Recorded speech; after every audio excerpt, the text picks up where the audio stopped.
Vasu, welcome to the show. Man, the time has come. I'm so excited about this conversation. So first of all, thank you for being here.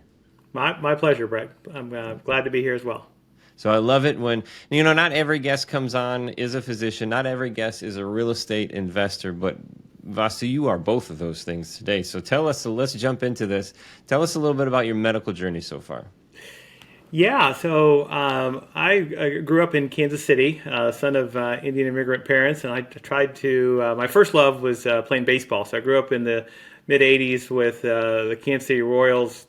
Come on, George Were Brett, right? Yeah, George Brett That's was who I my. was named after. Yeah, that's Oh, awesome. really? Yes. Yeah. What a small world, Brett. So Yeah. George Brett was my childhood hero, Yeah.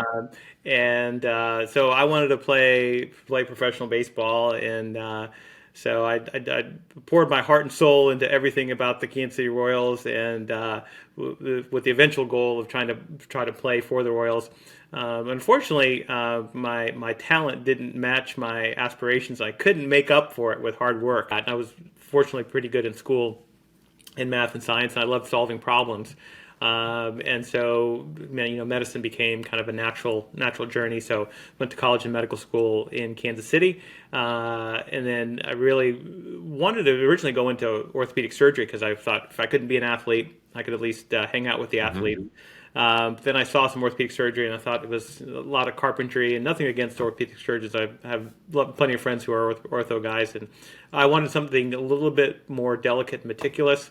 And so I really fell in love with head and neck anatomy, a lot of pinhole surgery, a lot of very precise movements that are required in surgery. So I went into ENT surgery and started practice in Metro Louisville, Kentucky, and thought I had it made until I saw a lot of the people that I looked up to, mentors in my space that were 20, 30 years older than me, that were unhappy. They seemingly had a great career and making a big impact with patients, but they got lost in the struggle of all the trials and tribulations of practicing medicine, and so I was really disheartened because I thought here I was, had this perfect career. So that's when I kind of really thought about, well, how can I do this in a way that I can have fun practicing medicine? And I saw the people that were having fun practicing medicine were the ones who didn't actually need to. They Hmm. got to instead of having to. So that kind of started my real estate journey 20 plus years ago. I was falling in love with the prospect of having my money work for me in a way that would allow me to practice medicine on my own terms, to the extent that I wanted to and not have to. So that began a search to kind of figure out like what is it that can provide a consistent return if you followed certain systems and processes. So I really relied on our surgical education. So you learn some of the terminology, and then you practice. You have mentors along the way, and you're trying to mitigate risk. So ENT surgery in particular is you're operating in a sea of landmines. So you've got the brain on one side, you've got the eye and brain fluid, and smell centers and blood vessels and nerves and all these kind of stuff that you don't really have a whole lot of margin for error. And so the way you mitigate risk is to follow a defined path going from one landmark to another landmark. So I was like, well, how could I apply some of the stuff that I've learned and the talents and skills and the process of learning ENT surgery and transmuting that into the investment world? And so that's how I came upon real estate. So my first process there was really to try to find people. What I knew was I learned the basics by reading, and podcasts weren't super prominent back then, but there was a few, and then finding mentors in the space, people who were doing this for a living, had done this for a long time, and really spent time with them and learned how they view deals, how they do deals.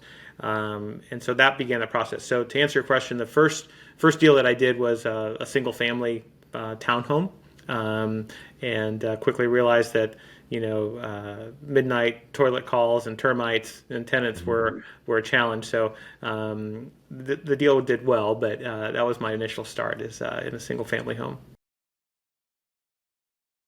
So the quickly realized with a single family home that it was very, very difficult to be able to scale that, and I didn't want to I wanted to focus on what I knew best, which was really, finding deals and then managing the asset, doing asset management, meaning the financial analysis of the deal, but the actual property management, the day-to-day work in terms of maintenance and those kinds of things was not my area of expertise. Even to this day, I'm not an expert in that arena as well.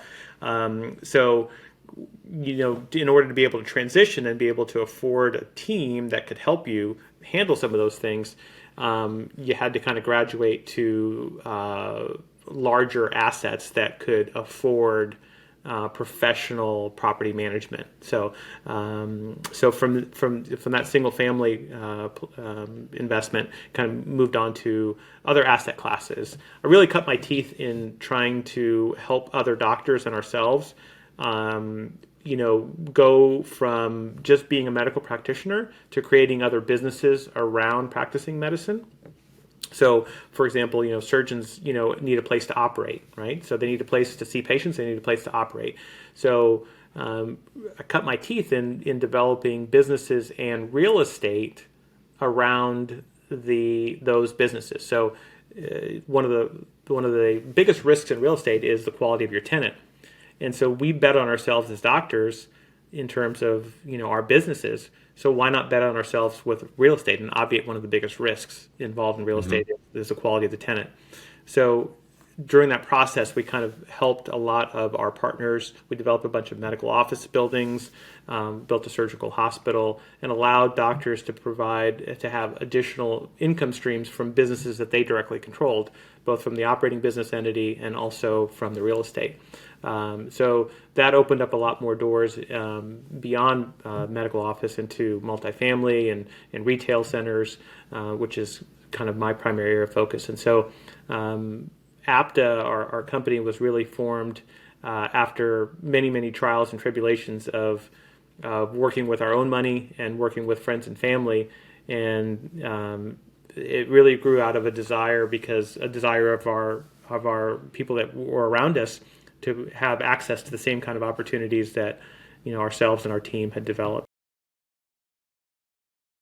So you get to a certain point in your life where you're like, life has to be about more than just about you, right? Once you've achieved a certain modicum of success, it really becomes like, how can you give back and leave this world better off than where you came in? And so so this book has been a labor of love. It's called The Surgical Investor, and it really outlines kind of the trials and tribulations that along my journey. And the goal of that is to really help inspire other physicians and surgeons to find their own journey. It's not going to be the same journey, but it's really about studying success patterns of other people who've done what you want to do. This is exactly what I did, and trying to implement different areas, different stories, and different skill sets and mindset, and how you could apply that to your own life. And so my way of kind of giving back to our community and is to hopefully inspire at least 1,000 surgeons to get to a point where they're not solely relying on their surgical income to feed their families and to fund their lifestyle, but instead have other sources of income so that they get to, instead of having to, practice medicine.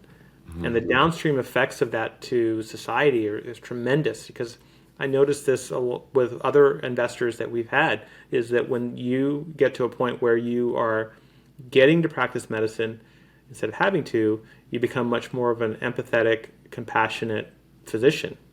And patients sense it. You don't have to play the game, as working with a bunch of doctors, that we're reimbursed based upon volume, but we're wired to provide quality. But the financial incentives don't reward you for the quality, they reward you for the volume. But when you have other sources of income, you're not so much dependent on that financial reward of practicing medicine.